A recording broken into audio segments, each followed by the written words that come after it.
আসসালামু আলাইকুম, কেমন আছেন সবাই? আজ আমি প্যানকেক তৈরি করছিলাম আমার মেয়ের জন্য। আমার মামনিটার মুখে খাওয়া হয়েছে, আমি বুঝতে পারি নাই। ওকে ঝাল জাতীয় খাবার খাওয়ানোর কারণে ও যখন মানে জলে বা গালটা ব্যথা করে তখন খেতে চায় না।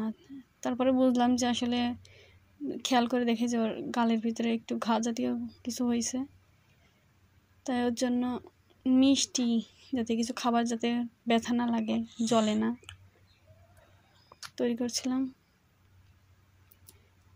তো বাচ্চাদের স্বাভাবিক এরকম হয়ে থাকে, আপনারা আপনাদের বাচ্চাদের খেয়াল করবেন। আর এরকম হলে ওদের ঝাল জাতীয় খাবার, তারপর আপনার গরম খাবার মোটেও খাওয়ানো যাবে না, শক্ত জাতীয় খাবারও দেওয়া যাবে না। আমার মামনিকে আমি দিচ্ছি না এখন, ওকে ঠান্ডা তারপর আপনার নরম জাতীয় খাবারগুলো খাওয়াচ্ছি।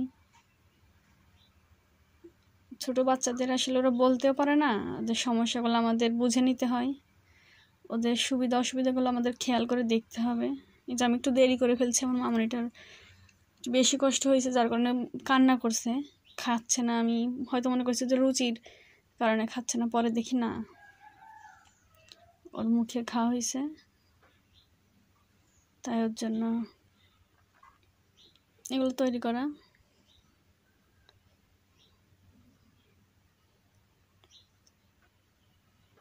মিষ্টি হলে খেতে পারছে, ঠান্ডা করে দেবো একদম যাতে সে খেতে পারে।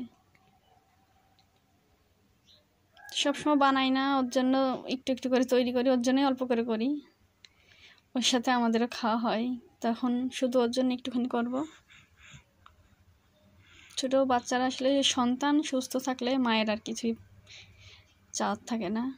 বাচ্চার কিছু হলে মানে ওর কিছু হলে আমারই কেমন যেন বেশি ব্যথা লাগে, বেশি খারাপ লাগে। ওর জন্যই তো এত কিছু করা। সবাই আমার মামনিটার জন্য দোয়া করবেন যেন ও তাড়াতাড়ি সুস্থ হয়ে যায়। আল্লাহকে সবসময় ভালো রাখুক, সুস্থ থাকুক।